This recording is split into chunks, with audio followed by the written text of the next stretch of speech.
Shakuntala told Dushyanta that I will get married to you provided you promise that my son will become the king. So then both he agrees to that and both of them get married according to the Gandharva Vivaha. And it's interesting that Srimad Bhagavatam mentions that Dushyanta chanted Om and got married to Shakuntala. So in the Bhagavad Gita also, Krishna says that Om Tatsat iti nirdesho Brahmanas Trivida Smritaha Brahmanastena Vedascha Yajñascha Vihita Pura Tasmat Omyit Yudakritya Yajñadana Tapakriya Pravartante Vidanokta Satatam Brahmavadinam. This is the 17th chapter of the Gita, where Krishna explains that the three words Om Tat Sat, these three words are the Vishnu in the form of these three sounds created the Brahmanas, Vedas, and the sacrifice.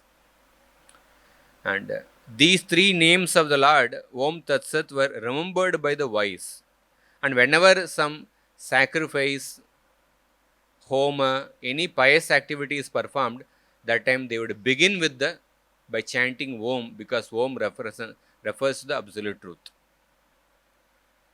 So we see our Shastras are sometimes marriages would happen in 3 days actually. There are so many functions. Sometimes in a house, it's a 1 week function also. There are some functions before the marriage and then 3 days in the mandapa. But at the same time, the Shastras also give flexibility to perform the marriage in 1 second by chanting Om. So, because in the Vivaha, there is a witness of the absolute truth, witness of the Agni, witness of the Devatas, witness of the Supreme Lord, witness of the different elders in the family, witness of the Brahmanas. And because the Om represents the absolute truth, and all the Devatas, all the Brahmanas, everyone is an Amsha of the Supreme Lord. So in that sense, by chanting that Om, everybody is included. So the Shastras also award that flexibility. So by chanting that Om, he got married. Therefore the Bhagavatam says that Om ityukte yatha dharmam upayeme shakuntalam Gandharva Vidina Raja Desha Kala Vidanavit. So when Shakuntala responded to Maharaj Dushyanta's proposal with silence, the agreement was complete. Then the king, who knew the laws of marriage, immediately married her by chanting the Vedic Pranava in accordance with the marriage ceremony as performed among the Gandharvas. So then Dushyanta placed his seed in the womb of Shakuntala and then he leaves. So another point we observe here is that we will also discuss at the end the difference between Vyasadev's depiction of the Shakuntala story and the Shakuntala story written by Kalidasa. And there is a famous novel called as Abhignata Shakuntalam in Sanskrit. Any Sanskrit course, any person who is in the Sanskrit field, for them, like Kalidasa is considered a Mahakavi. To read his Kavya is considered to be one of the great important aspect of their study. And we will see one of the difference between Kalidasa's description of the story and Vyasadev's description of the story. So Vyasadev's description of the story, we will not find many romantic description in the story actually. Vyasadev just describes the story, he just describes the events. That is how the Mahabharata does not very much get involved in the lot of similes, and it doesn't describe in terms of the romantic way. It describes just the story. So Dushyanta placed his seed and then he went away. So then Kanva Rishi returns and Shakuntala, usually she would actually received Kanva Rishi with her natural innocence of a girl, but this time she was a little reserved, and Kanva Rishi could also understand that. And then Shakuntala came and revealed what happened. That how she explained that how she got married to Dushyanta according to the Gandharva Vidhi. And then she said, now you can understand further by your mystic siddhis, like that she mentions. So Kanva Rishi could understand that Dushyanta had Ekanta Vasa with the Shakuntala, and then Kanva Rishi could understand that. At that time, what is the Kanva Rishi's response? That is something we have to observe here. Because Kanva Rishi himself is a brahmachari and he is a sage. So at that time, the Varnashram Dharma was something so prominent. But here, he only raised the Shakuntala right from the childhood when she was a small baby. But Shakuntala made the most important decision in her life without the permission of Kanva Rishi. The most important decision. And she had, not only she accepted Dushyanta as the husband, and she also united with Dushyanta. So from the point of view of a traditionalist, actually, this is something completely unconventional. She took the decision without the permission of him. But what Kanva Rishi says is that, I'll read the actual verse. So Kanva Rishi says that, Tvaya adya badre rahasi mam anadritya yaha kritaha pumsa saha samayogo nasa dharmo upagataha. आज तुमने मेरी अवहेलना करके जो एकांत में किसी पुरुष के साथ संबंध स्थापित किया है वह तुम्हारे धर्म का नाशक नहीं है.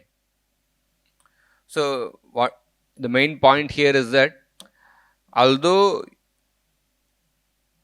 by disrespecting me or by not taking my permission, whatever decision you made, this is not contrary to dharma. So that is Kanva Rishi says actually. So Kanva Rishi, he is seeing the whole incident from the point of view of dharma or adharma. Oftentimes, different authorities, it could be a father, mother, or any other spiritual authority, when they become more egocentric, when some subordinate makes a decision without their permission, even if that person has done some good activity, they think in terms of, oh, you did not take my permission. So then they end up cursing that person, or they become angry with that person. Hiranyakashipu's grandsons, they went to perform austerities, and Hiranyakashipu cursed them, oh, you went to perform austerities without taking my permission. And he cursed them, oh, you will be killed by your own father in the future. And they took birth as the 6 sons of Devaki, and they got killed by Kamsa, who was their father in the previous life, Kalanemi. So we see different times the superiors, when they become egoistically oriented, then they become angry when the subordinates perform an activity without their permission, even if it is not contrary to dharma. So, but here Kanva Rishi,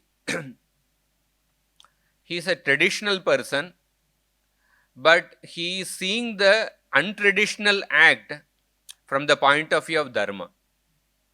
Therefore, he says that this is not contrary to dharma. So, there is a loyalty to the dharma and loyalty to the person. So, out of the two, the loyalty to the dharma is a deeper principle actually.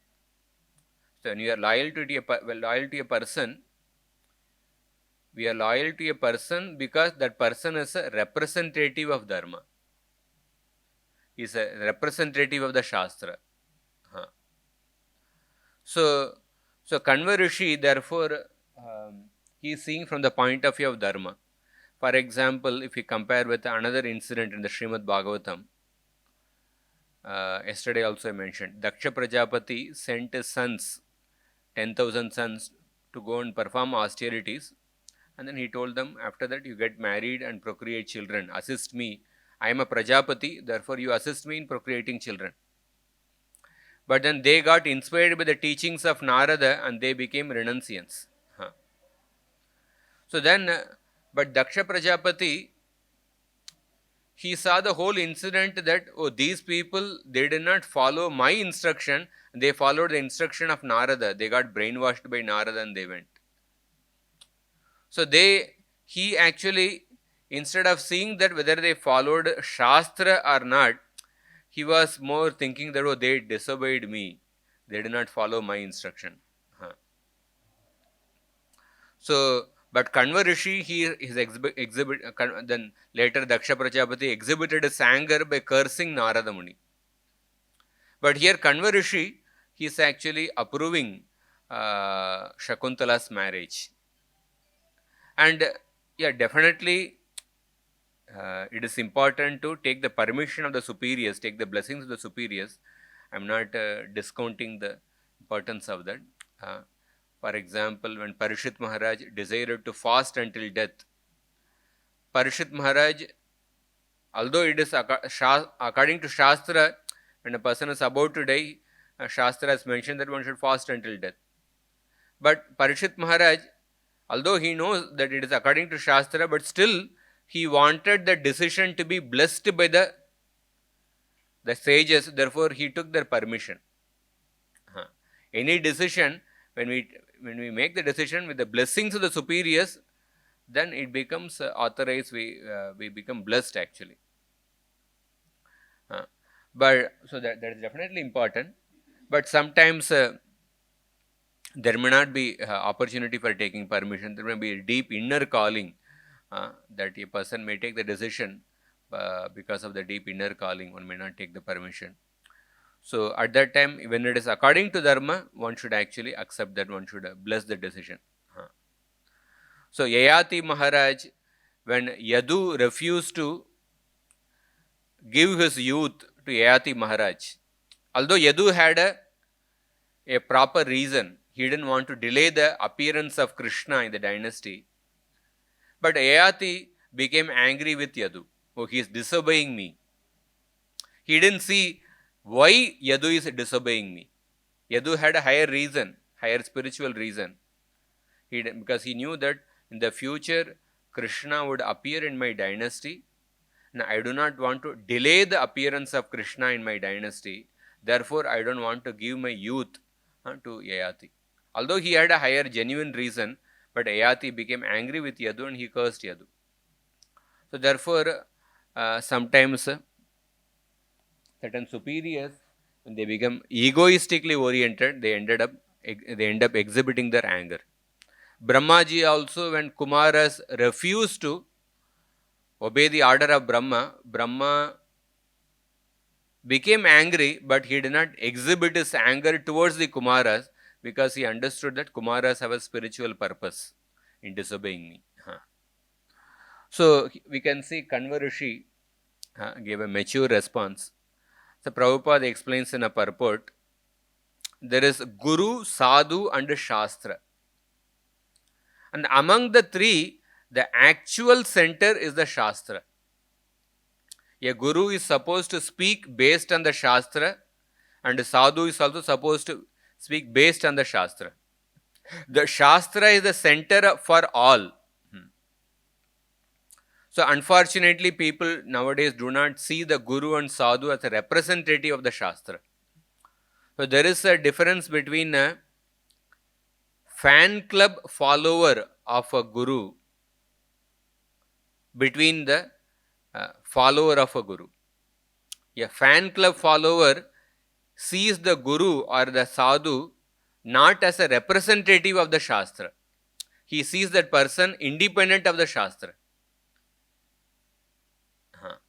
But a genuine follower, he sees that Guru or the Sadhus as a representative. He is a pratinidhi of the Shastra. A fan club person, fan club mindset means he sees more in terms of, oh, I like this person's way of speaking. I like this person's style. I like this person's way of dressing. One doesn't see him as a representative of the Shastra. So, because the fan club culture is very prominent in today's world, fan club of cricket stars or film stars. So, sometimes the same mindset can also come in the spiritual circle also. So, here we see that Kanva Rishi is exhibiting a very mature response. And so then, so Kanva Rishi tells, Kanva Rishi tells Shakuntala that definitely you have made the right decision. Dushyanta is a very dharmic king, he's a powerful king. And then Shakuntala asks Kanva Rishi to bless Dushyanta. May my husband always be situated in the path of dharma, and may he also get prosperity.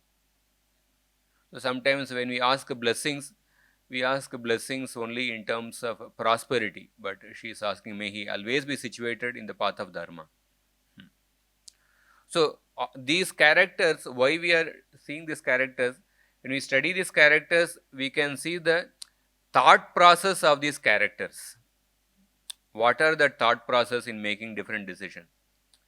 So when we see these thought processes, so by that we can learn how the people who are rooted in dharma, how do they think in their life?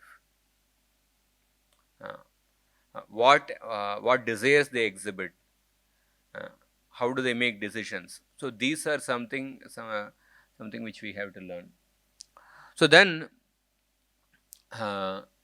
Shakuntala becomes pregnant, and for 3 years she is carrying that baby, and after 3 years she gives birth to the child Bharata.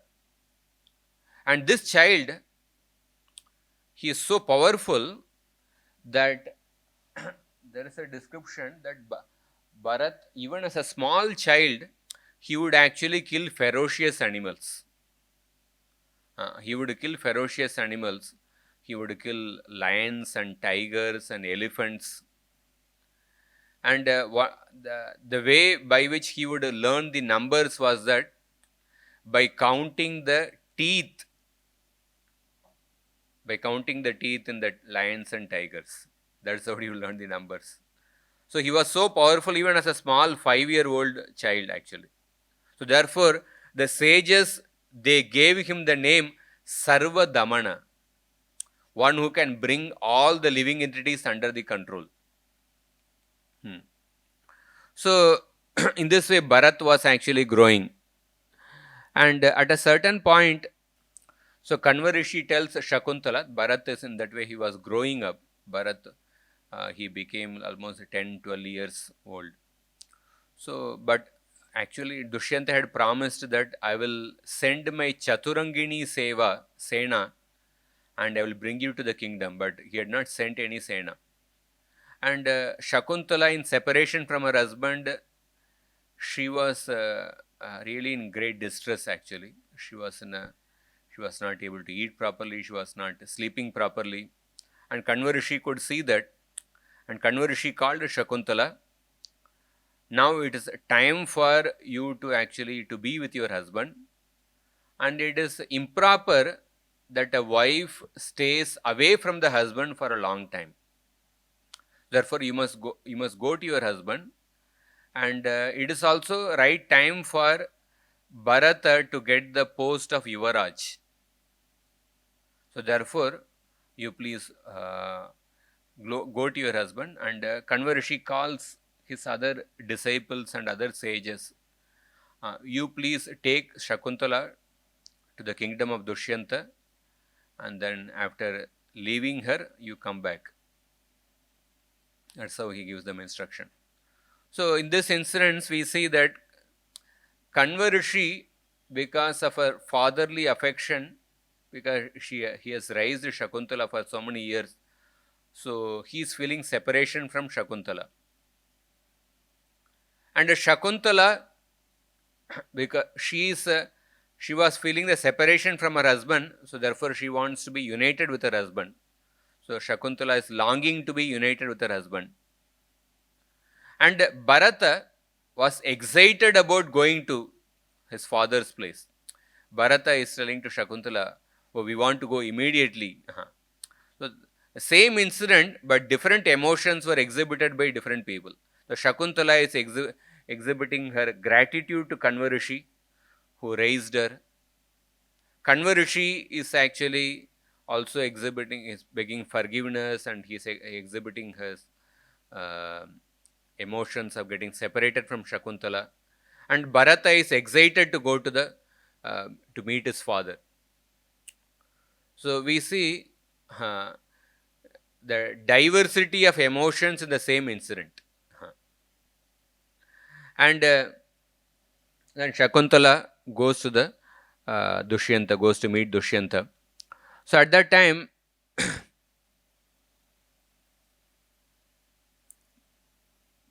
when Shakuntala reaches Dushyanta's palace, and Shakuntala immediately tells Dushyanta, Dushyanta initially tells that, uh, who are you? What can I do for you? Like that, he asks in a general way. And Shakuntala says that, oh, I am your wife, and he is your son. She is thinking that he already knows that I am my wife. So he is your son. He needs to be appointed as the Yuvaraj. So immediately she tells to Dushyanta, and Dushyanta says, Dushyanta's response is that, I don't remember anything. I don't remember having seen you before. Whose wife are you? Whose daughter are you? With you, I have never met you before, and either the act of dharma, artha, or kama, I don't have any type of relationship either based on dharma, artha, or kama with towards you. So therefore, I don't remember anything about having met you before. So therefore, you just leave this place and wherever you want, you can go. Like that, Dushyanta gives a very harsh response, as if he had not met Shakuntala before. And Shakuntala, when he hears this response of Dushyanta, Shakuntala feels as if there is a earthquake below her feet actually. And she is unable to stand at all. She becomes motionless. For one muhurta, she was just remaining standstill. And her eyes become very coppery red, and she becomes extremely angry. But somehow she composes her anger, and then she starts speaking. So this is an instance we see, this is an instance of breach of trust actually. So whenever there is a breach of trust in our life, that is a very painful situation in a person's life actually.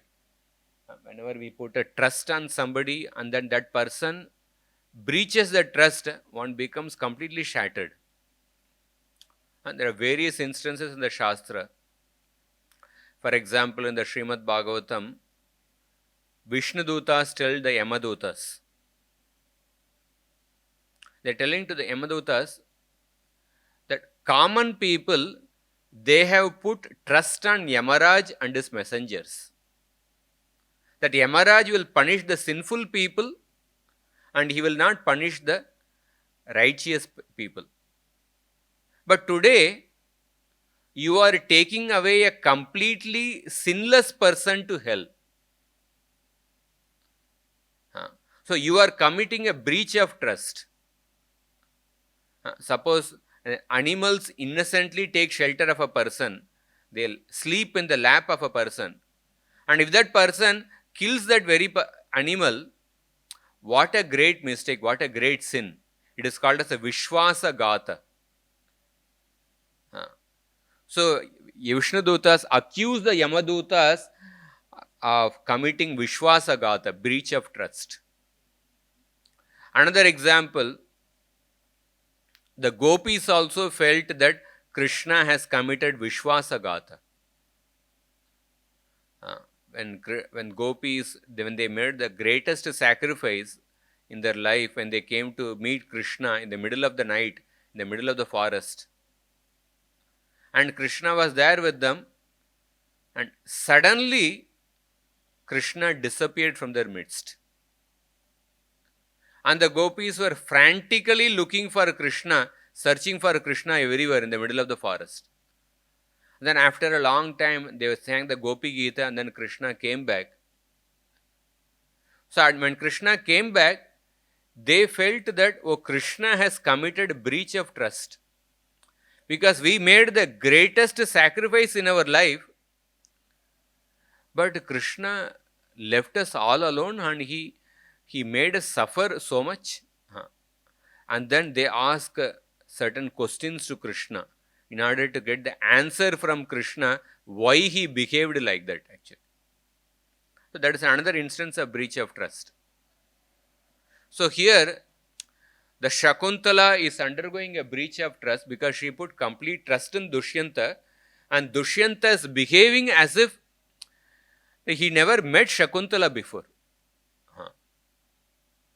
But oftentimes when people go through such intense situation, when people go through such harsh situation in their life, they feel like giving up the responsibility. At those times, people sometimes they take they commit even suicide, or they take to intoxication. So they they feel like giving up the responsibility, and they want to escape the realities of this world. Or you can also maybe give the juice to others actually. They got late actually. So people give up the responsibility, or sometimes the people they become so much absorbed in that situation, they want to take revenge against that person, and they become unreasonably exhibit their anger. Sometimes we see in certain say marital conflicts or something, a mistake might have been committed, but then they react to that mistake in an unreasonable way. So they demand, okay, you have to give 10 crore or 5 crore, 15 crore, like that. Sometimes one may exhibit, like recently I was just, I had gone to Jagannath Puri, I was meeting with somebody. So there was one, like he went through a similar situation in his life actually, recently. And he said, the other party, they put such a case, that other party put a murder case against 7 members of his family, and he was from a very cultured family, and they put some IPC 307 or something, that attempt to murder, and that person was like they were about to arrest him actually, and he had not done any such kind of mistake, but and then he realized that at that time it dawned upon him actually the reality, and then he was going through intense situation, and usually people in such situation they become very depressed, or they take to intoxicants, but somehow this person, he was dealing with the situation, he was dealing with the court case, he was dealing with the police, and he was a successful surgeon and a very talented surgeon. He was doing the responsibility of a surgeon, but at the same time he somehow, Krishna gave him the intelligence to take shelter of the Srimad Bhagavatam, and he took such shelter of the Srimad Bhagavatam while dealing with such intense court case. In 1 year he completed the entire 12 cantos of the Bhagavatam, reading the verses and the purports, and every day performing surgeries. He's also awarded the top surgeon in Orissa actually. So I was amazed, like how can a person dealing with such intense bitter situation, being accused of attempt to murder, although he didn't do any such thing, But in such a situation, somehow he took shelter of the Bhagavatam. He completed the entire Bhagavatam in 1 year, and the next year he completed the entire Chaitanya Charitamrita. And then I was reading Prabhupada Leelamrita, and he is doing this thing. So I was amazed actually.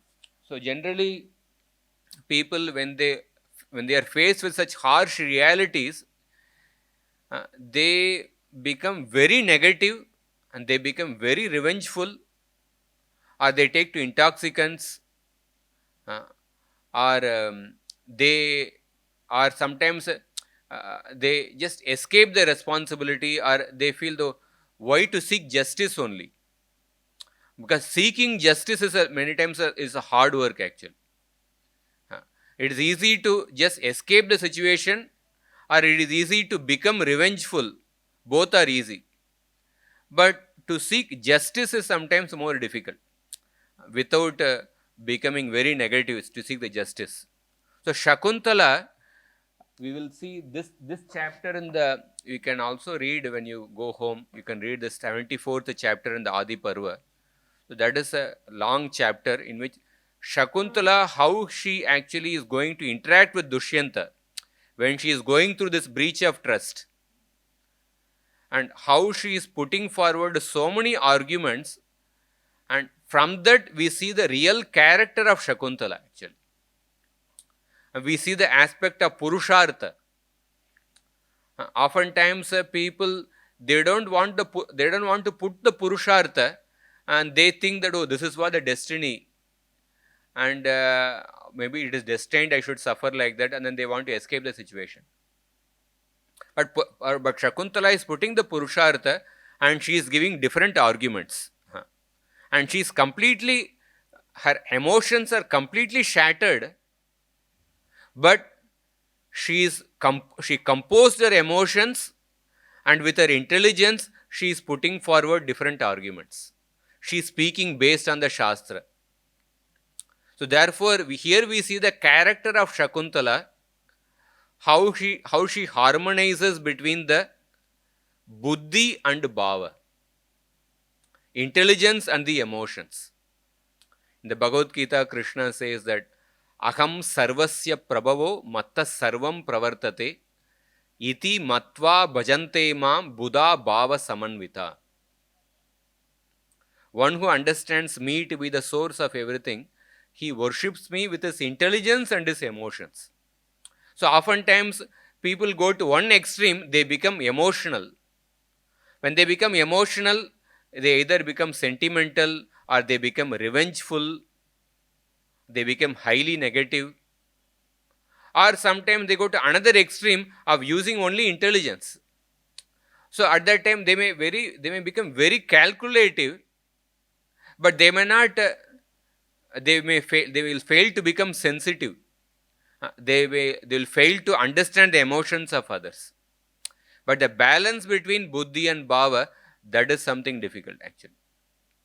Here Shakuntala is completely shattered, but she starts putting forward different arguments. So we will see the different arguments. So Shakuntala, we see another point is that the concept of mukti, or the concept of the spiritual world or liberation, many times it is often taken by the people as an escape route. So one of the nature of the conditioned soul is that conditioned soul wants to avoid hard work. He wants to avoid certain responsibilities and hard work. In general, that's one of the nature.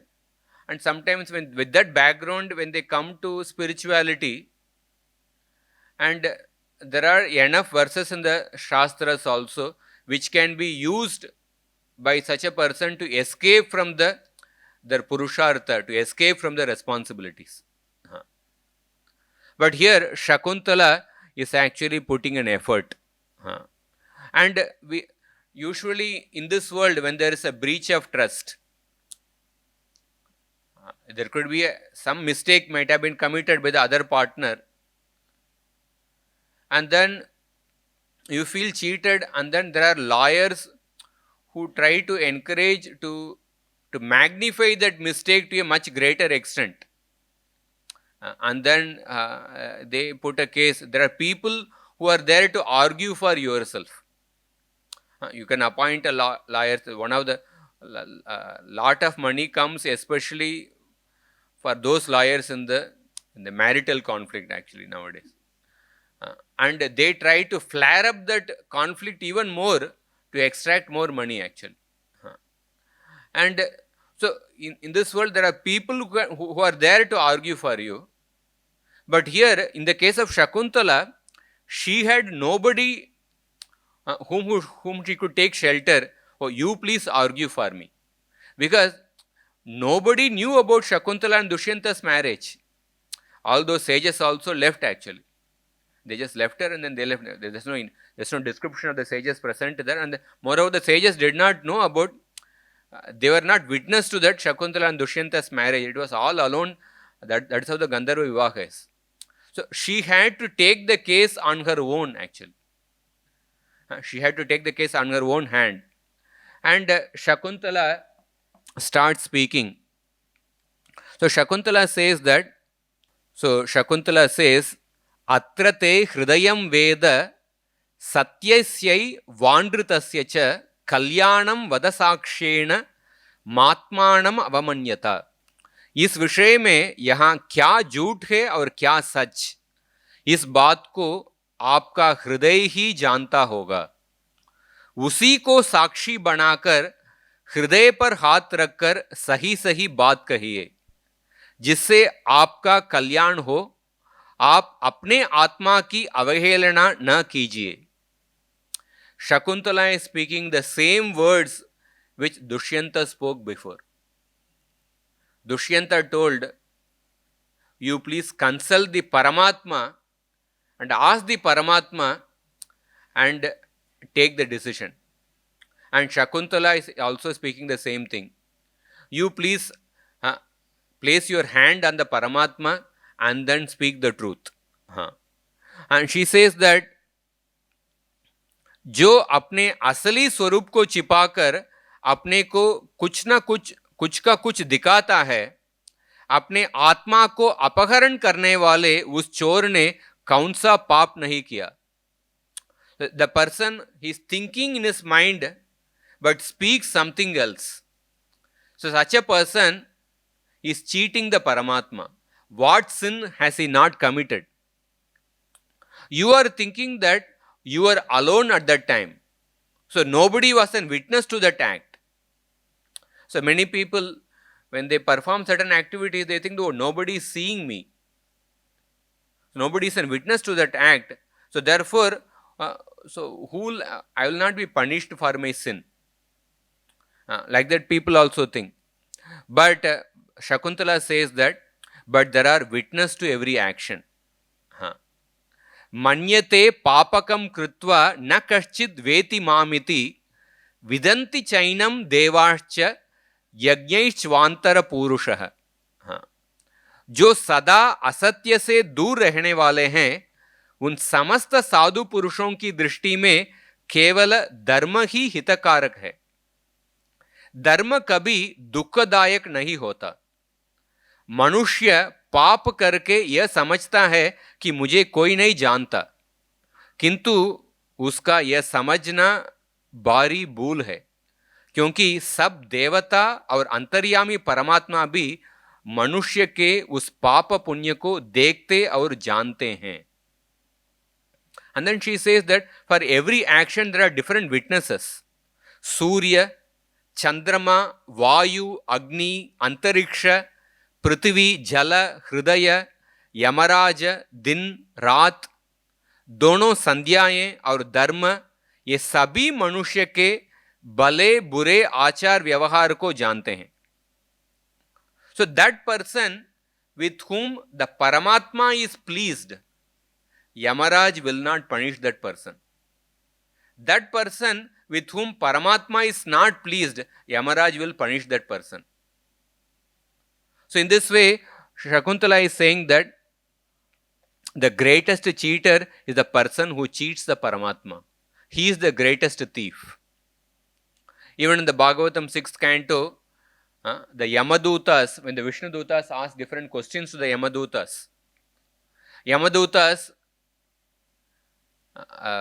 they say that who are the candidates for punishment? Those who deviate from dharma, which are described in the Vedas.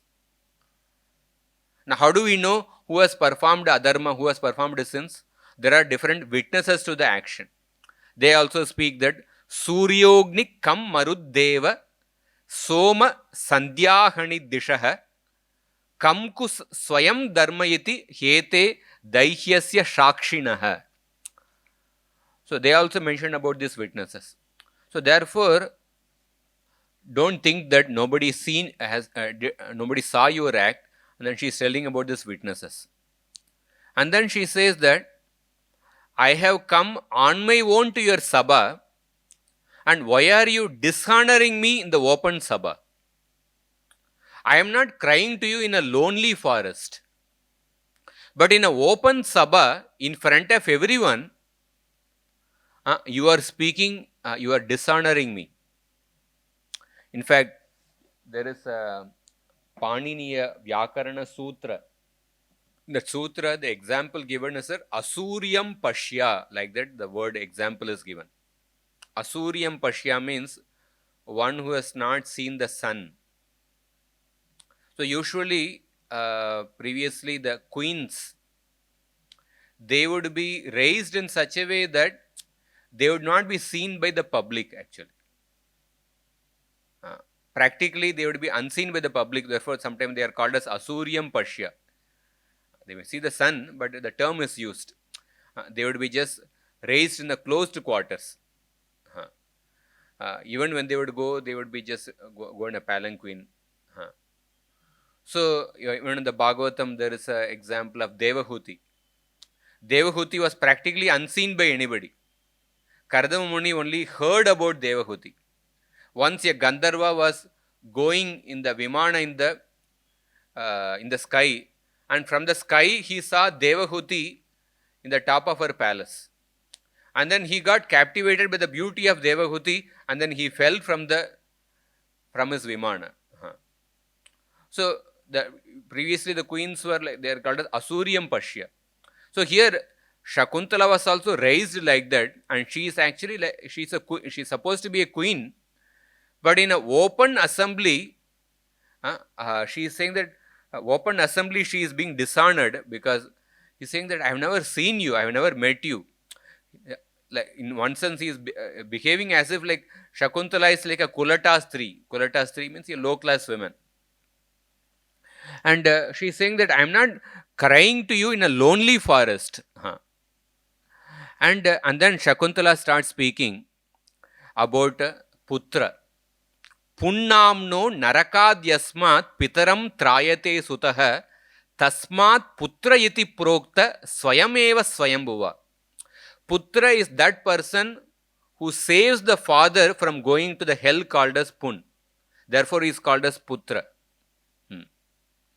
And then she says that because he is telling that your son is right in front of you and you are behaving as if that he is not your son.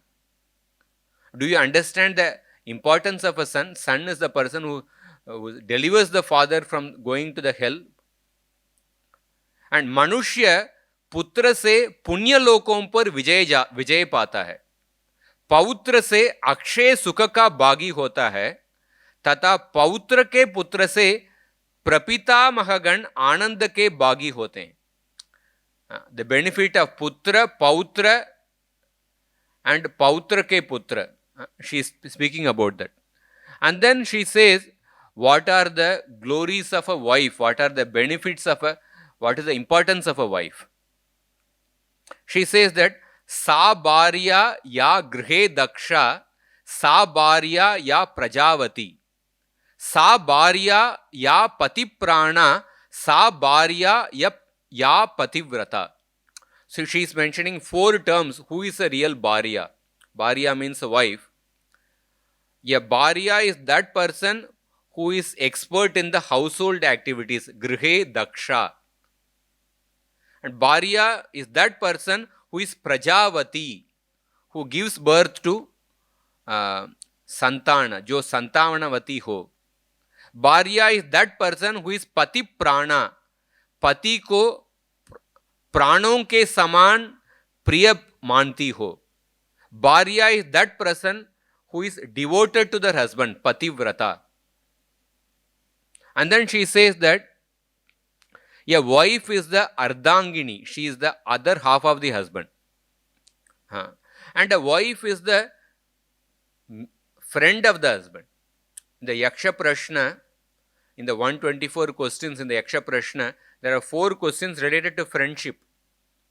Yaksha is asking that who is the friend of a person who is traveling?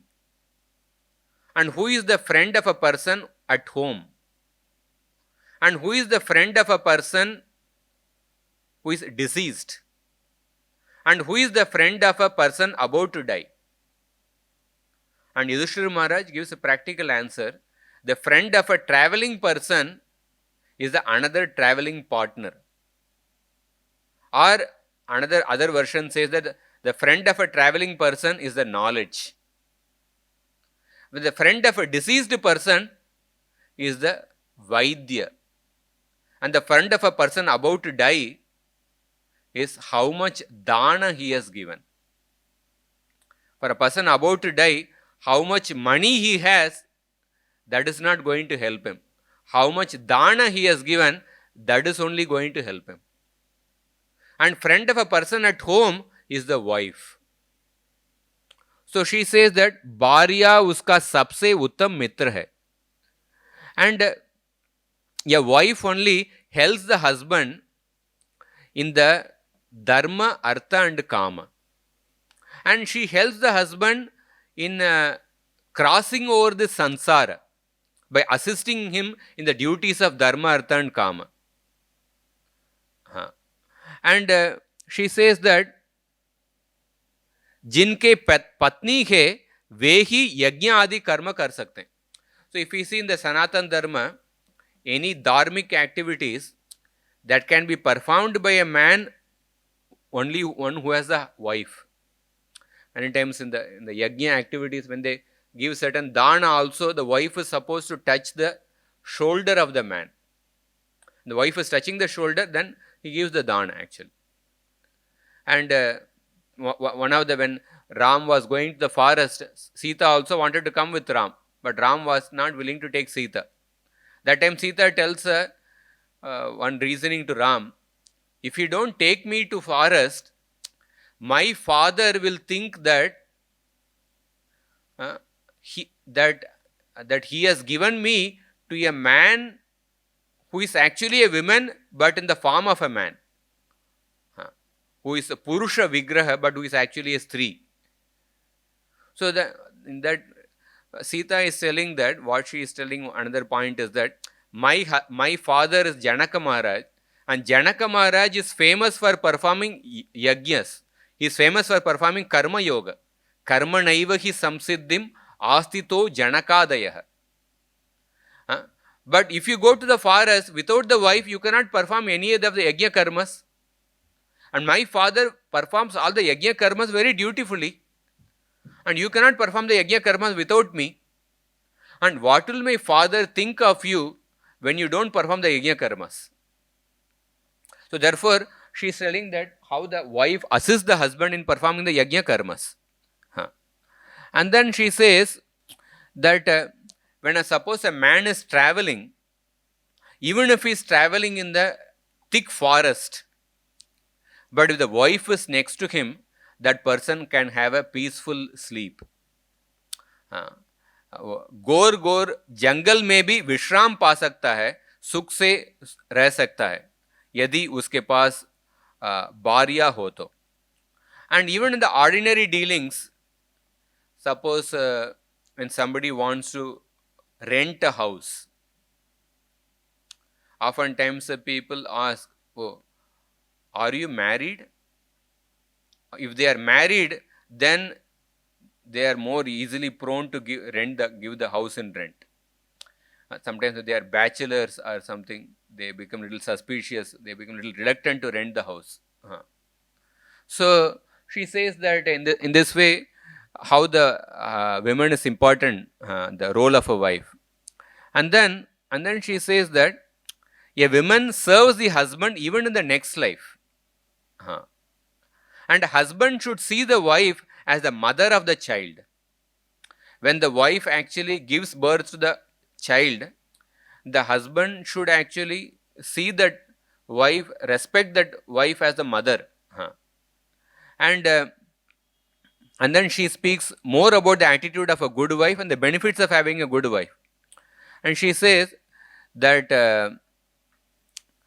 जैसे धूप से तपे हुए जीव जल में स्नान कर लेने पर शांति का अनुभव करते हैं, उसी प्रकार जो मानसिक दुख और चिंताओं की आग में जल रहे हैं तथा जो नाना प्रकार के रोगों से पीड़ित हैं, वे मानव अपनी पत्नी के समीप होने पर आनंद का अनुभव करते हैं. स्त्रियां पति के आत्मा के जन्म लेने का सनातन पुण्य क्षेत्र है. ऋषियों में भी क्या शक्ति है कि बिना स्त्री के संतान उत्पन्न कर सकें. Even Lord Ram, in separation from Sita, he speaks a verse. This verse comes in Champu Ramayana. Lord Ram says that, Sita was the medicine to my mind in its afflictions. And she was my playmate in my sporting hours. And she stood by me as my patni when I was engaged in a sacrifice. And she showed me the rare courage of a Kshatriya lady when I went to battle. And she assisted me with the meticulous care of a pupil to his guru in my rites to propitiate the gods, the Dvijas and my ancestors. And when I was sick in my body, she nursed me with a loving kinship. What has she not done to me in the biting cold of this dense forest? So Sita was feeling separation from Ram was feeling separation from Sita. And if you see in the marriage ritual, one of the main heart of the marriage is the Saptapadi ritual. In the Saptapadi, what is the mantra in the Saptapadi? Saka Saptapada Bhava, Sakayau Saptapada Babuva, Sakyam te Gameyam, Sakya te Mayosham, Sakyan me Mayoshta, Samavaya Sankalashvahe. So by these 7 steps, you have become my lifelong friend. The word Saka comes again. And we have become friends. Now I shall not deviate from your friendship. And may you not deviate from my friendship. And we have become united and may we live together. So in this way, even the Saptapadi mantra comes. And even in the Srimad Bhagavatam, Kashyapa Muni is speaking to Diti. Yeshateham vidasyami priyam biru yadichasi tasya kamam nakakuryat siddhis traivargiki yataha. O fearful women, I will fulfill your request that you hold dear. Who would not fulfill the desires of a woman who allows dharma, artha and kama to be attained? Because the wife assists the husband in dharma, artha and kama.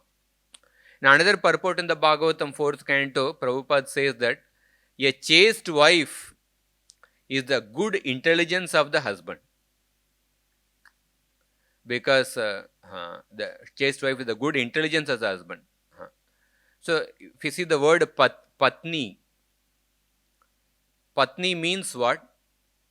Patim nayati iti patnihi. One who brings the pati in the right path of dharma. One who takes the pati in the right path of dharma, she is called as patni. So when the husband is following dharma, the wife is supposed to follow husband. When the husband is deviating from dharma, the wife is supposed to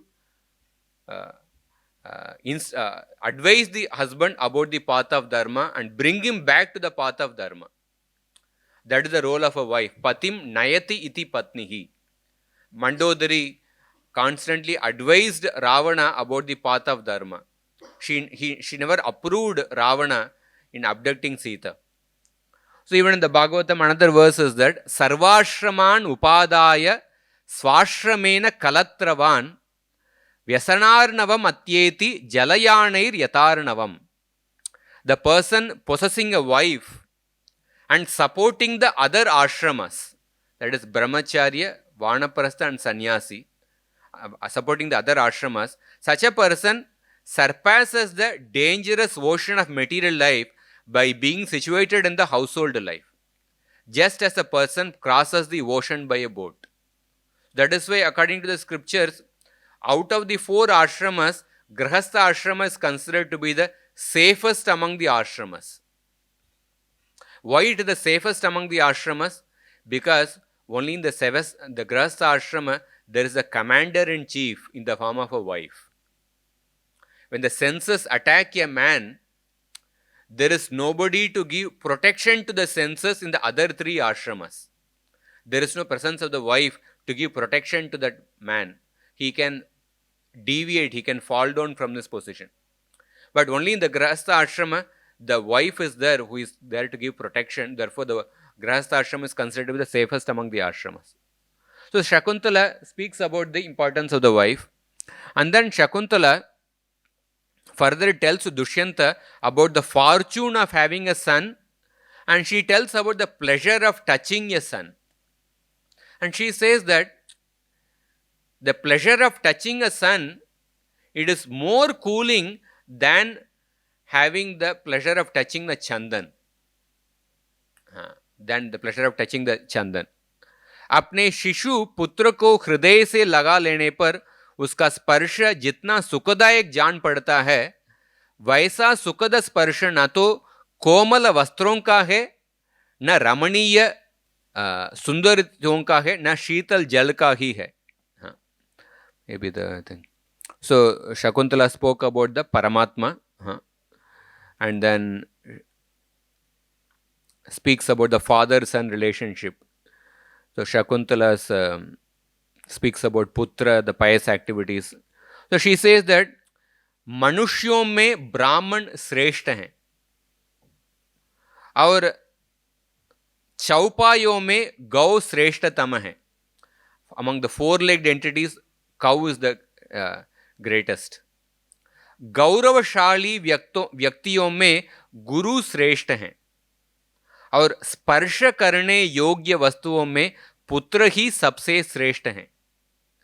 Therefore, she is telling that please try to touch your son and experience your son, and then tell that this is not your son. She is trying to speak like that. And then she says that, do you know the meaning of the mantra which is chanted at the time of the Jata Karma Samskara? Vedeshvapi vadantimam mantra gramam dvijatayah Jata Karmani putranam tavapi viditam tata. पुत्रों के जात कर्म संस्कार के समय वेदज्ञ ब्राह्मण जिस वैदिक मंत्र समुदाय का उच्चारण करते हैं उसे आप भी जानते हैं. What is the meaning of that mantra? The meaning of the mantra is that, हे बालक, तुम मेरे अंग से प्रकट हुए हो, हृदय से उत्पन्न हुए हो, तुम पुत्र नाम से प्रसिद्ध मेरे आत्मा ही हो, अतः वत्स तुम 100 वर्षों तक जीवित रहो. This is the meaning of that mantra. And then she says that, जैसे गार्हपत्य अग्नि से आहवनीय अग्नि का प्रणयन होता है, उसी प्रकार यह बालक आपसे उत्पन्न हुआ है. मानो आप एक होकर भी आप 2 रूपों से प्रकट हुए हैं. This balaka is nothing but another amsha of you. This is your own rupa. And here we see Shakuntala exhibiting the masculine psychology. So there is a feminine ethics and masculine ethics. There are certain qualities are feminine qualities, some are masculine qualities. So what are feminine qualities? Feminine qualities is about forgiving, being merciful, being tolerant. These are all feminine qualities. Masculine qualities is about fighting for justice, standing up to give justice to others. So stand against someone who committed a mistake and be bold enough to say, oh, this is unfair, being courageous. These are all masculine qualities. So Shakuntala is exhibiting the masculine qualities. She has the feminine side. She has the feminine side. At the same time, she's also she's standing up. She's putting the purushartha. She's fighting for justice, and she's telling to Dushyanta, this is completely unfair. So we can see the balance between the feminine psychology and the masculine psychology. So in that way, we can see this story from the psychology point of view also. And then Shakuntala tells her previous story, how she was born to Vishwamitra and Menaka, and how she was raised by Kanvarshi. And then she says that, I am so unfortunate that I was left all alone by my parents when I was born. And now you are also rejecting me. I am so unfortunate, like that she is lamenting. And then she says that, हे महाराज, आपके द्वारा स्वेच्छा से त्याग दी जाने पर मैं पुनः अपने आश्रम को लौट जाऊंगी, किंतु अपने इस नन्हे से पुत्र का त्याग आपको नहीं करना चाहिए. In one sense, she is not absorbed in lamentation also. Sometimes people become so absorbed in lamentation and they are not able to come out of that situation. And she says that, even if you reject me, I will go back to my ashram. But you should not reject this child. And she also says that, in fact, when she was pregnant, at that time, the Devatas came and they spoke from the sky. And they said that the child in your womb, he will become a great emperor and he will perform 100 Ashwamedha Yaga. And he will be greatly powerful. The Devatas actually spoke those words. And she has faith in those words. And she had faith that this child will become the emperor. Even if we don't accept, because the words of the Devatas, they will not become untrue, he will become the emperor. So you should not reject this child, she says. So at this time, Dushyanta gives a response. Dushyanta says that, I don't remember this child at all. प्रायः स्त्रियों झूठ बोलने वाली होती है. तुम्हारे बात पर कौन श्रद्धा करेगा? Your mother is a Vaishya and your father was a Kshatriya. Or maybe your mother and you are born from such a union. And why are you behaving like a Kulata Stri? Even if your mother is a great Apsara, is a great lady, but why do you behave like a Kulata Stri? It's not befitting that you behave like this. And I don't trust your words. After being the daughter of Menaka and Vishwamitra, why are you behaving like a Kulata Stri? Get out from here. And your son is so strong, even as a small child, although he is very young, his body is very huge.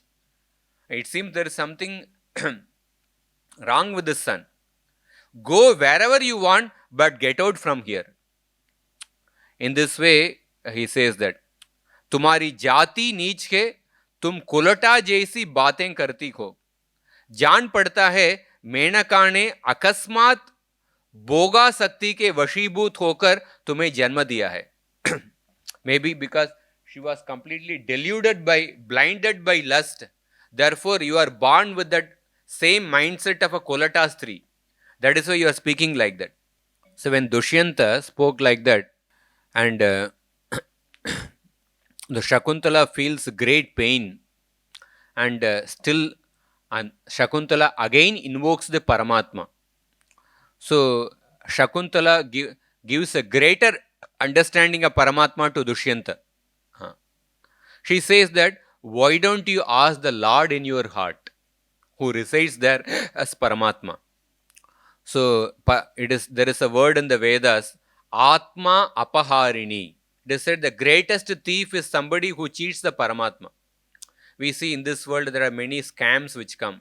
Some years back there was a 2G scam in which some telecom minister, he did a goof up of some lakhs of crores actually. Different scams come. But the greatest scam is somebody who cheats the Paramatma.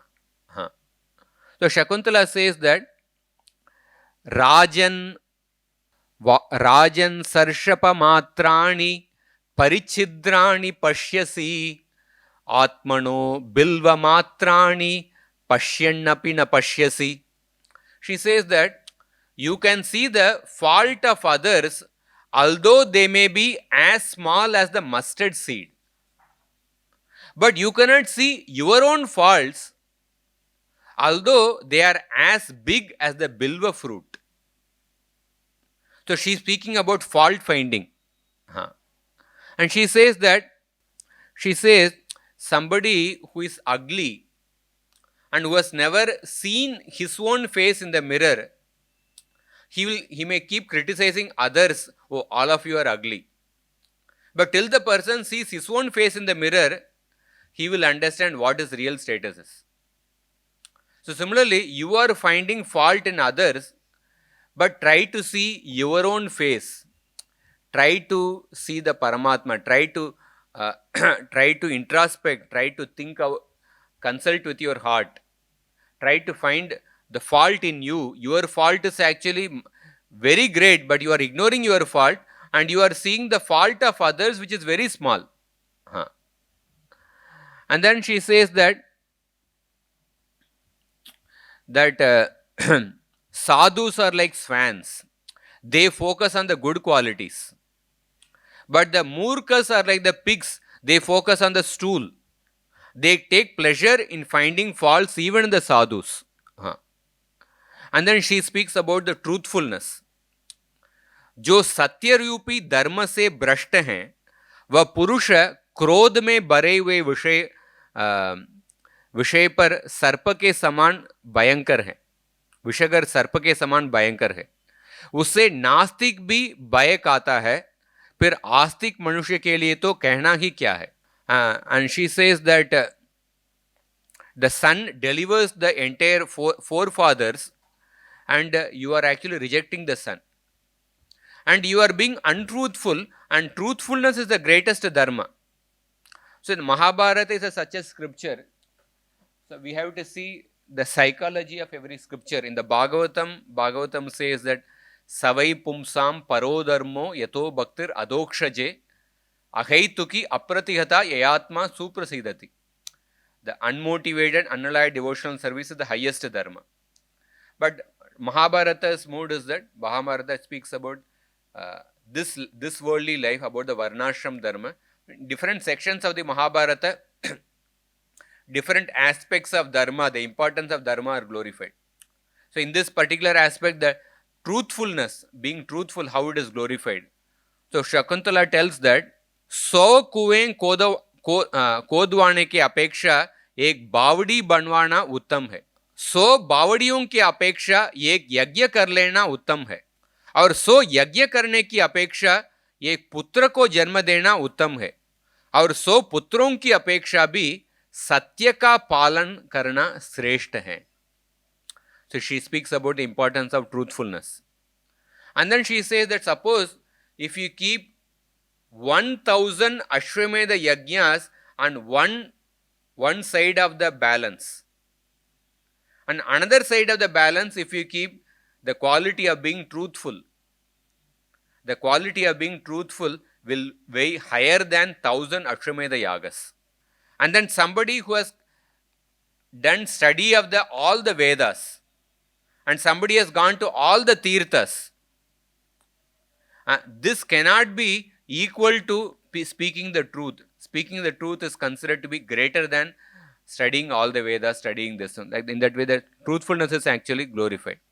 And even in the Mahabharata, another place it is mentioned.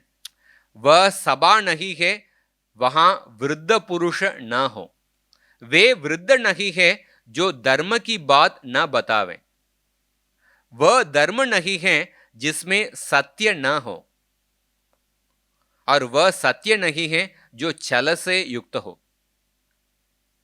So Bhagavatam also it is said that Satyavratam Satyaparam hi Trisatyam Trisatyam Satyavratam Satyaparam hi Trisatyam Satyasya yonim nihitam cha satye Satyasya Satyam Ritasatya netram Satyatmakam Tvam Sharanam Prapanna. The Devatas, they actually offer prayers to Krishna in which they address Krishna by the word Satya. So one of the name of Krishna is called Satya. So Bali Maharaj tells to Shukracharya, the earth will tolerate everybody except a person who is a liar. Therefore, I don't want to be a liar. I don't want to break the promise I made to Vamanadev. There is another verse which says that Satye pratishtita Krishna Satyamatra pratishtitam Satyat Satyohi Govindas Tasmat Satyohi Namataha. Krishna is established in truth and truth is established in Krishna. And Govinda is more truthful than truth itself. Therefore, he is called Satya. Like that, there are verses about Satya. So, in this way, Shakuntala is actually telling Dushyanta to be truthful. And then Shakuntala says that, Andrite chet prasangaste shraddhasti nachet swayam atmana hanta gacchami twadrusho nasti sangatam.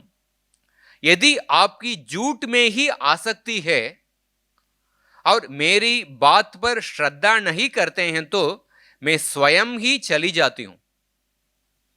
आप जैसे कि साथ रहना मुझे उचित नहीं है. She says that I don't want to serve a liar. I will leave this place. And so we can see, and then Shakuntala exhibits her confidence in her son. Because the Devatas proclaimed that this son will be the emperor, I have confidence, he will become the emperor. So even without your help, my son will definitely rule the kingdom.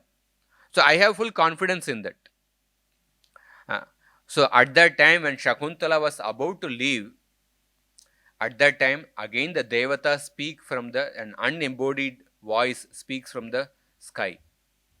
And they say that to Dushyanta, oh, this child is indeed your son. And she is indeed your wife. Please accept Shakuntala and Bharata. And your marriage with Shakuntala is completely according to Dharma. It happened according to Gandharva Vidhi. And it is not, there was no adharma involved in that. You please accept Shakuntala as the queen and accept Bharata and appoint him as the Yuvaraj. And at that time the sound spoke from the sky. So here we see that when Dushyanta hears that voice, so at that time Dushyanta speaks to his associates. And Dushyanta says that, actually I already know that this person is my child and she is my wife. But if I had accepted her on her own, just because she spoke this, then all these people would doubt my character.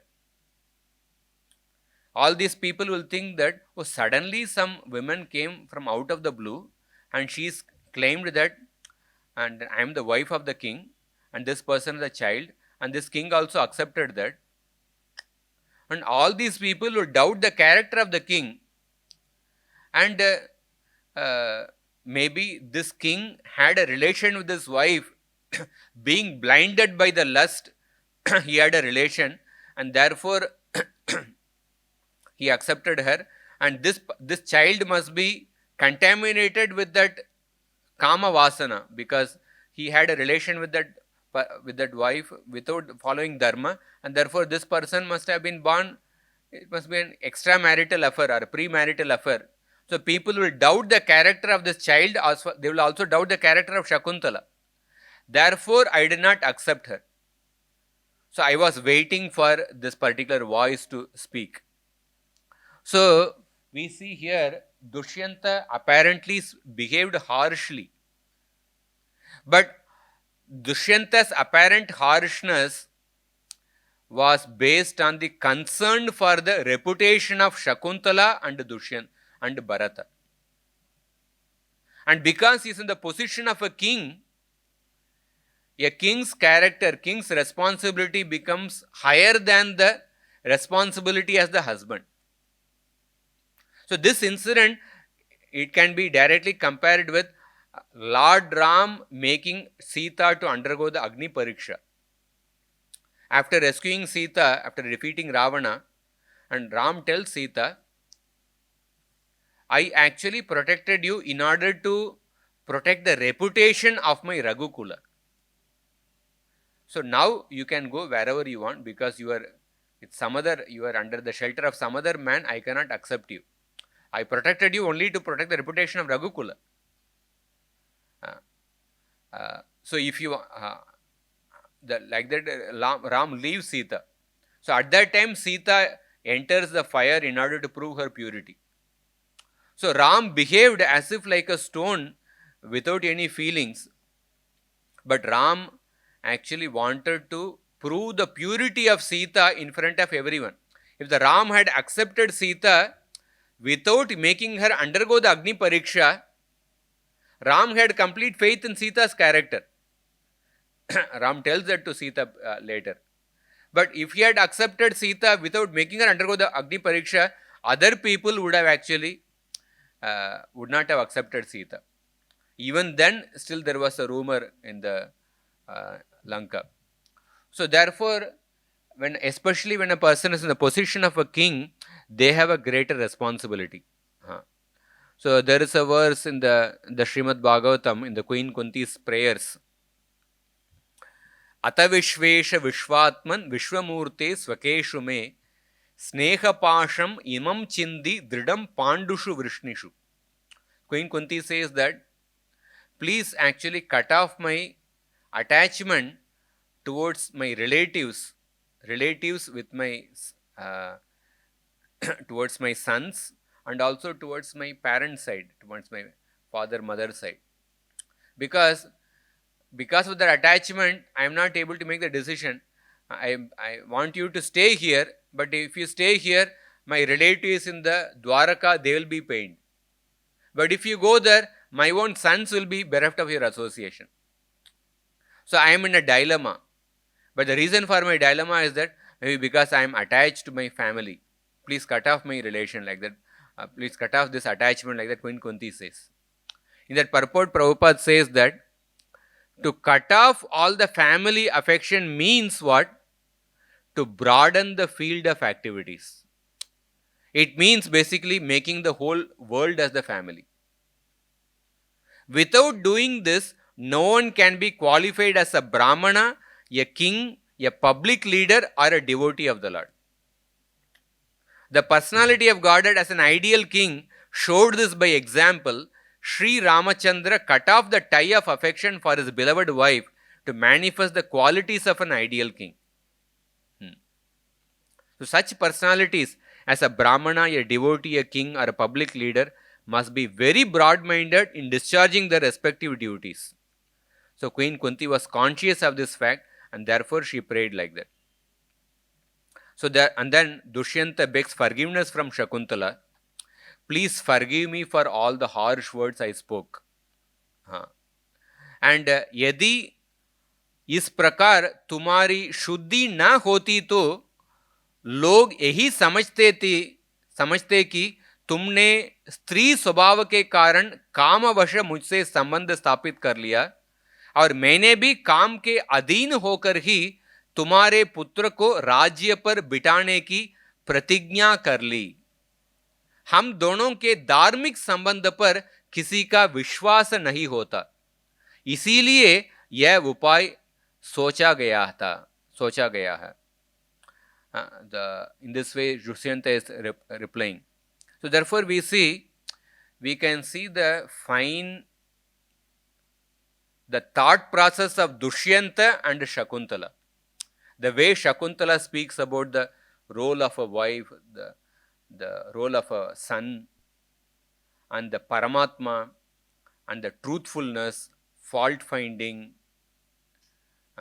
and Dushyanta's dharmic mindset. And because both of them had such a dharmic mindset, you can imagine the character of Bharata. How dharmic he must be. So therefore, Krishna is addressing Arjuna again and again by the word Bharata, Bharata Sattama, Bharata Rishabha, the best among the descendants of Bharata. So after Bharata Maharaj, all the kings in that dynasty, Kuru Vamsha, they would be known after the Bharata Maharaj, because Bharata was such a great king. Bharat performed so many great Ashwamedha Yajnas. The Bhagavatam describes that. You can read the 9th canto, 21st chapter. So, we see that in this last episode, Dushyanta's quality of the leadership, how the responsibility as the leader takes a higher precedence as the responsibility of the husband. That is also seen. That is why Krishna says in the 3rd chapter, Karmanaiva hi samsiddhim astito janakadayah loka sangraham evapi sampashyan kartum argasi. Personalities like Janaka, they performed their duties, although they were qualified for Jnana Yoga. That means they don't have to perform the karmas, but still they performed Karma Yoga in order to lead the common people in the right path. Because the common people, they may want to practice Jnana Yoga, but they are not qualified to practice Jnana Yoga. But Janaka Maharaj is qualified for Jnana Yoga, but out of compassion towards the common people, he comes down from that platform and performs the Karma Yoga. And then Krishna says that, Yadyad acharati sreshta tattat yeve taro jana sayat pramanam kurute lokastat anuvartate. Whatever great people perform, common people follow that example. Sayat pramanam kurute. To whatever extent they perform different karmas, common people follow that example. Any dharmic activity, whatever the great people, whatever extent they perform a certain activity, the common people follow that. Oh, in their marriage they performed like that, so we also perform like that. And then Krishna says that Name partasti kartavyam trishilokeshu kinchana nanavaptam avaptavyam vartayevacha karmani. I don't have any duties to perform in the 3 worlds. I am the source of the Vedas, therefore I am above all the laws. And I am the Sarveshwara. I am the supreme controller, therefore I don't have to perform any duties. And I don't have anything to obtain by performing some activity. Nana vaptam avaptavyam. And then even if I have to perform some duties, I have the Satya Sankalpa Shakti. Simply by thinking I can perform any activity.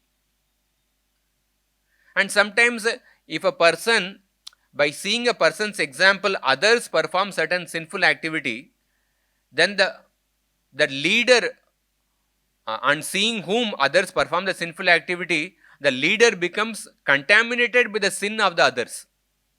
But in my case, sin cannot touch me. I can never become contaminated by sin. So there are so many reasons for me not to perform any duties, because I am above the laws, I am transcendental to the gunas, I am the Sarveshwara, and I don't have anything to achieve in this world, and I have Satya Sankalpa Shakti. Simply by thinking I can accomplish. And even if people imitate by me not performing the duties, I will not be contaminated by the sin. There are so many reasons for me not to perform the duties. But still I perform my duties. I perform my duties because out of compassion for the people.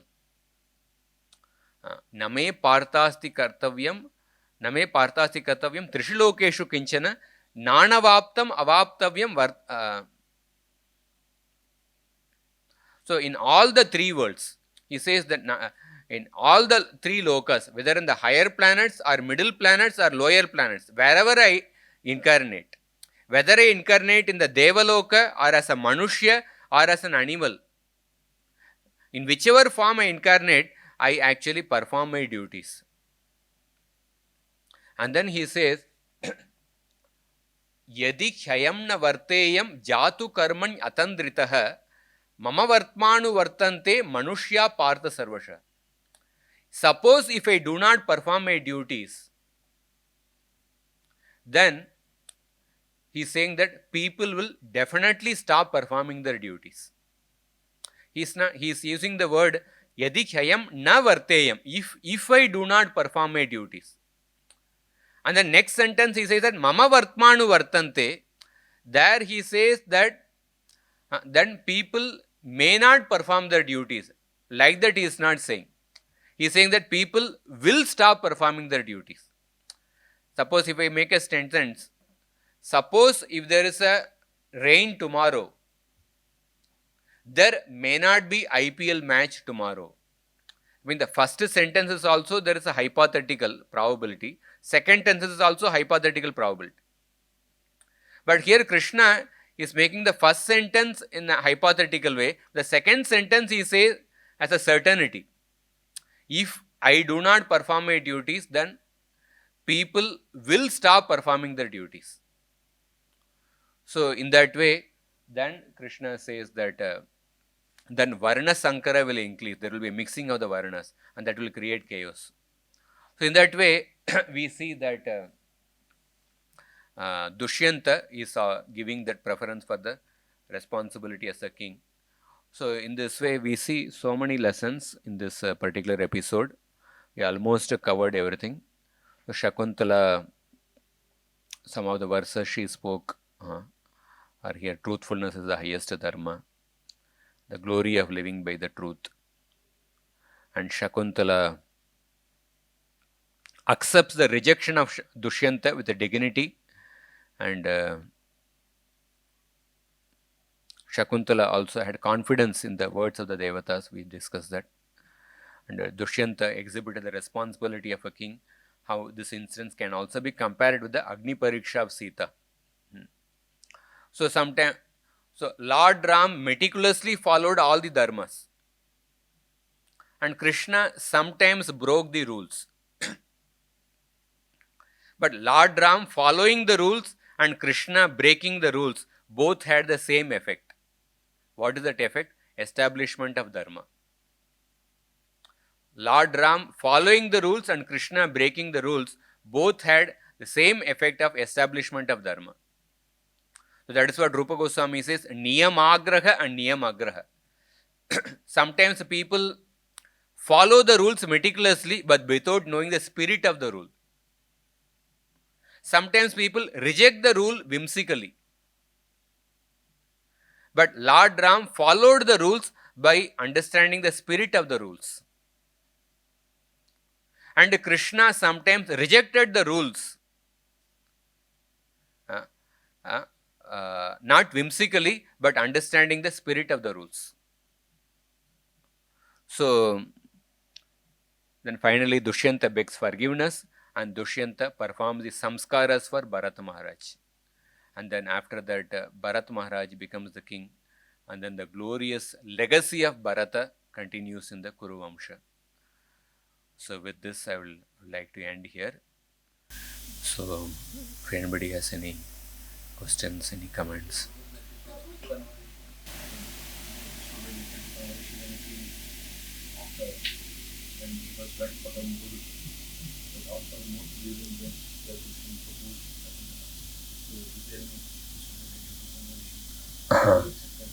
Yeah, we discussed in the beginning.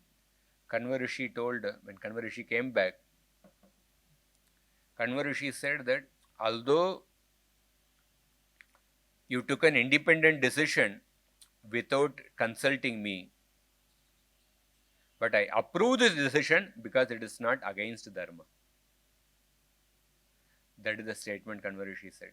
We discussed, I don't know, you came a little late, I think. So Kanvarshi, oftentimes people see, oh, this person disobeyed me, he did not consult me, and they become offended actually. But Kanvarshi gave more importance whether this decision was performed in disobedience to Dharma or not. If it is not, if he had not disobeyed Dharma, even though he did not consult me, I approve the decision. That was a mature response of Kanvarshi. He said. Yes. Yes.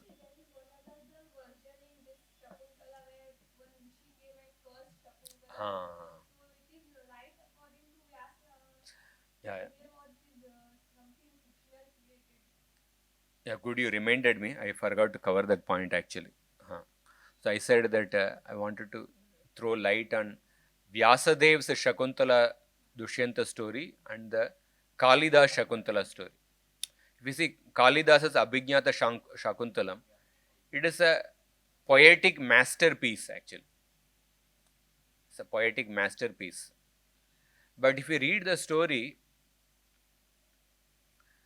yeah, the storyline in general it is good, but the point is he introduced different characters like Durvasa Rishi. Like he says that Dushyanta gave a ring to Shakuntala and then went. And then Durvasa Rishi comes to the ashram, and then in serving Durvasa Rishi, or when she was taking bath, she loses the ring. And then Durvasa Rishi also curses Shakuntala. You will lose the ring, or Dushyanta will forget the memory, or you will forget. So Durvasa Rishi curses Shakuntala. And then the Shakuntala goes to Dushyanta to meet Dushyanta, and then when Dushyanta forgets everything, and how Shakuntala, the way Vyasadeva is depicted, Shakuntala is fighting for justice by putting forward different arguments. How she is putting forward how she is executing the Purushartha. This aspect of the character of Shakuntala is not described in Abhignata Shakuntala. Because that is the core character of Shakuntala. For every character, there is a core psychology actually. Every character, whether it's Bhishma or Drona or Arjuna or Dhritarashtra, there is a core psychology. But that particular core psychology of Shakuntala was not captured by Kalidas actually. And he introduced these new characters like Durvasa Muni, which is not there in the story. So that is why there is room for creative imagination. But that creative imagination, in performing that creative imagination, we should not become disloyal to the original Shastra. We should not become disloyal to the original psychology of the characters presented by Vyasadeva in his epic. So, there's a purport in the Bhagavatam, first canto, 4th chapter. Prabhupada says that maturity means somebody understands the essential message of the Guru Parampara, essential message of the Shastra, and then presents in a way people can understand, relate to it, without compromising the essential message. And there is room for creativity, but you cannot be disloyal to the original message. You cannot forget the original psychology of the character.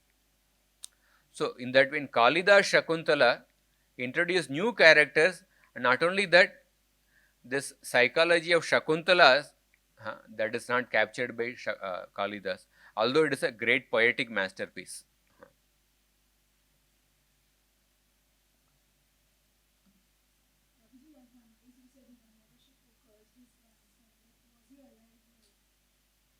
Was he?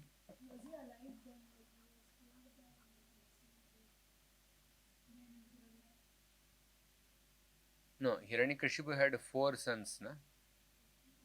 Apart from Prahlad, he had, I think, 3 more sons.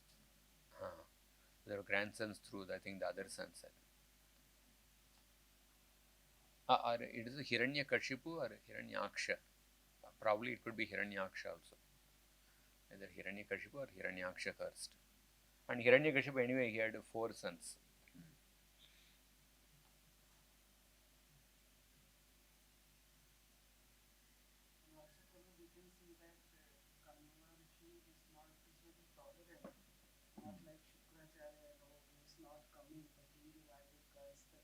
Hmm. Hmm. Yes.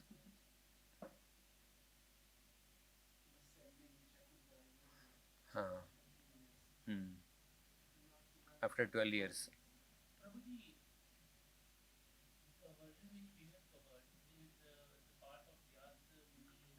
Yes. Yes. Adi Parva, Adi Parva, chapter 69 to 74. Abhignata Shakuntalam, that is the Kavya written by Kalidasa. Shakuntalam. Because all the stories ultimately have their origin in Vyasadev's Mahabharata. So sometimes modern writers, Kalidasa was a dharmic writer, but even he didn't capture the essential psychology of Shakuntala. Modern writers sometimes they portray, sometimes they could be perverted also, they portray different characters in Mahabharata.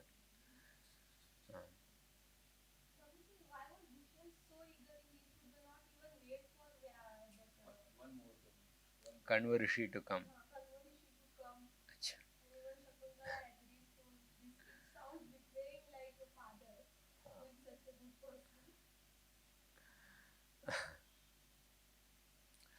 He could have just waited for one muhurta like that. Uh-huh.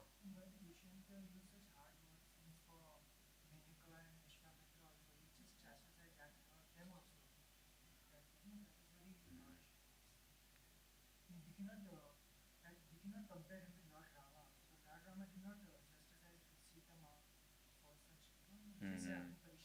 Mhm.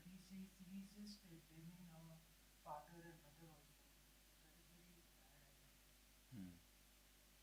So this first part actually, why did Dushyanta not wait? Huh. Sometimes such questions come actually, in the sense uh, there is something called as Ashoka Vanika Nyaya. I cannot give exact answer, but I'm just giving a Ashoka Vanika Nyaya means sometimes people ask that why did Ravana keep Sita only in the Ashoka Vatika? Somebody asked a question. Why did he keep in Ashoka Vatika? He had many this one. Why did he choose Ashoka Vatika? So for that, there is this Ashoka Vanika Nyaya is mentioned. So what is this Nyaya? It means, I'll read this explanation. Ravan ने सीता जी को अशोक वाटिका में ले जाकर रखा. यद्यपि वह उन्हें किसी अन्य स्थान पर भी रख सकता था. इसका अभिप्राय है कि जब व्यक्ति के पास एक ही कार्य को संपन्न करने के विभिन्न अवसर या साधन उपलब्ध हो तो वह उस समय जिसे चाहे अपना सकता है. आप उससे ये नहीं पूछ सकते हैं कि आपने अमुक अवसर या साधन को क्यों नहीं अपनाया. You cannot ask why did you choose only this Ashok Vatika. You can do anything. Why I'm mentioning is that sometimes certain questions you cannot have an answer. Shakuntala, Dushyanta's inspiration was that actually. He had an attraction to Shakuntala. At the same, it is not blinded by lust, but he felt he had a deep calling. He felt he should get married to Shakuntala. He didn't want to wait till Kanva returns. And he understood it. According to Gandharva Vidhi, it is according to Dharma. And his heart was saying that he should get married to Shakuntala. And he could understand Shakuntala is also attracted to him. Therefore, understood. If it is according to Dharma, then Dharma will definitely protect. So he didn't wait actually. Or we can say that it is Ashoka Manikanya. Sometimes you cannot give explanation to something. Gandharva Vivaha. See, Shastrically speaking, for Kshatriyas it is allowed. See, in the sometimes people say suppose if they say, oh, we are performing according to Gandharva Vivaha, but then are they also performing the responsibilities of a Kshatriya? That also we have to check. And sometimes what happens, the modern love marriages, they completely cut off themselves from the parents actually.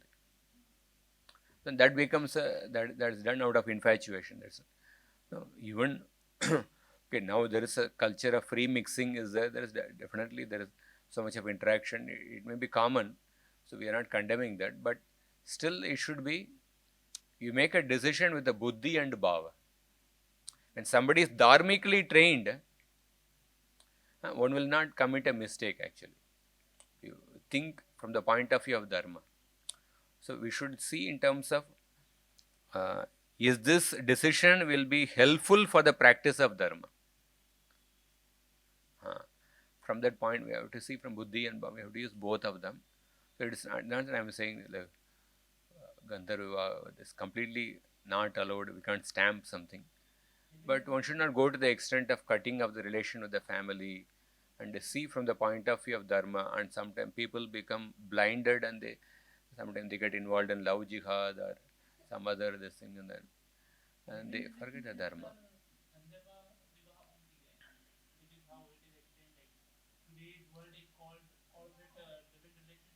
No. Living relation is not according to dharma. So people many times justify the wrong thing based on dharma actually. No, that's not.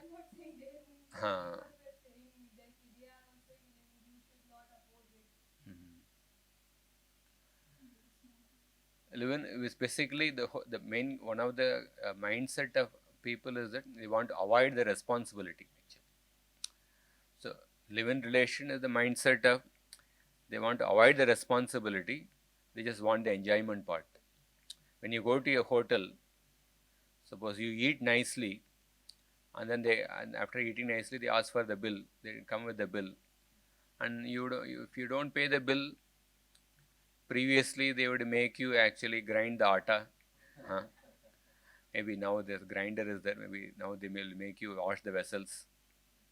So you will have to pay they will extract the bill in some way. So whether you want to pay the bill voluntarily or you want the bill to be paid in a better way. So when people want enjoyment, when they don't want to perform the responsibility, definitely that bill will come in another way, in this life or another or the next life. It will come in a better way. Instead of that, we agree to pay the bill voluntarily by taking responsibility. So live-in relation is not complete. It's not according to dharma.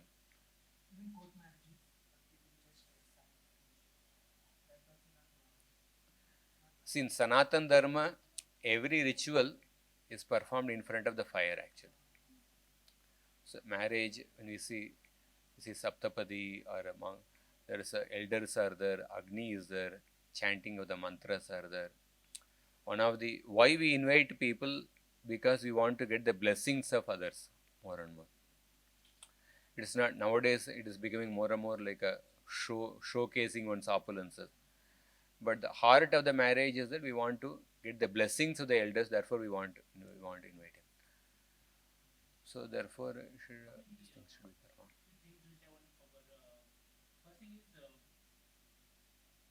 Yesterday you mentioned that Shakuntala is daughter of Vishwamitra and Vishwamitri. Vishwamitra and Menaka. Vishwamitra and Menaka. Yeah, but that's why she was called Vishwamitri, the daughter of Vishwamitra. Shakuntala is called as Vishwamitra and Menaka because she was protected by the birds. Therefore, Shakunta means bird. Shakuntan Lati. Like that, there's a Vyutpatti comes. So therefore, she is called as Shakuntala. Because she was protected by the birds when she was born, so she was called Shakuntala.